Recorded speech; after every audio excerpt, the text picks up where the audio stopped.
Saudi அரேபியாவில் புனித பயணம் மேற்கொண்ட இந்தியர்கள் சென்ற பேருந்து விபத்திற்குள்ளாகி தீப்பிடித்ததில் 45 பேர் பலியான சம்பவம் பெரும் சோகத்தை ஏற்படுத்தியிருக்கிறது. இந்த சம்பவம் பற்றிய முழு விவரங்களையும் வழங்க இணைகிறார் எமது சிறப்பு செய்தியாளர் Salim. Over to you Salim. நம்ம சென்னையிலிருந்து இந்த விபத்து நடந்த பகுதி எவ்வளோ தூரம் இருக்குது அப்படின்னு சொல்லி பார்க்கும் பொழுது சுமார் 4500 கிலோமீட்டர் தூரம் இருக்கிறது. அது ஒரு பாலைவன பூமி.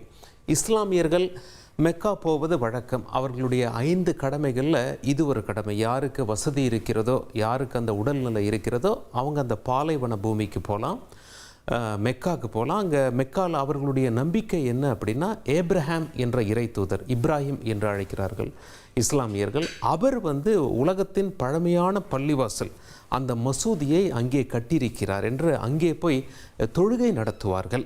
அந்த மசூதி தான் இந்த கருப்பு கலரில் நாம் பார்க்குறோம். இதனை காபா என்று அழைப்பார்கள். கியூப் போன்ற ஸ்ட்ரக்சர் உள்ளதால் அதற்கு பெயர் காபா. அது ஒரு மசூதி. இந்த மசூதியை சுற்றி அவர்கள் தொழுகை நடத்துவார்கள். மசூதிக்குள்ளேயும் சில நேரங்களில் தொழுகை நடத்துவாங்க.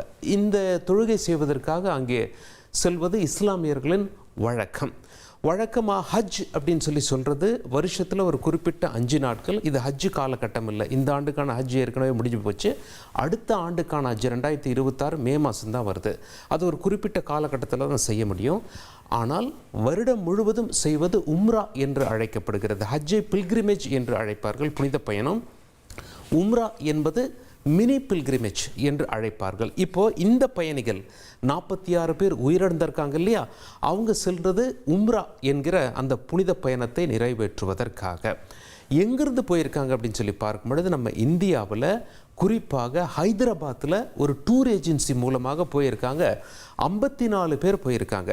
அந்த 54 பேரில் மெக்காவில் அவங்க உம்ராவெல்லாம் முடித்த பிறகு அங்கிருந்து மதினா புறப்பட்டு இருக்கிறார்கள். மெக்காக்கும் மதினாக்கும் எவ்வளவு தூரம் அப்படின்னு சொல்லி நாம் பார்க்கும் பொழுது அது சுமார் ஒரு 400 கிலோமீட்டர் என்று நாம் சொல்லலாம். இங்கே மெக்கா இருக்கிறது, இங்கே மதினா இருக்கிறது. பாருங்கள், இந்த தூரமானது சுமார் 400 கிலோமீட்டர்.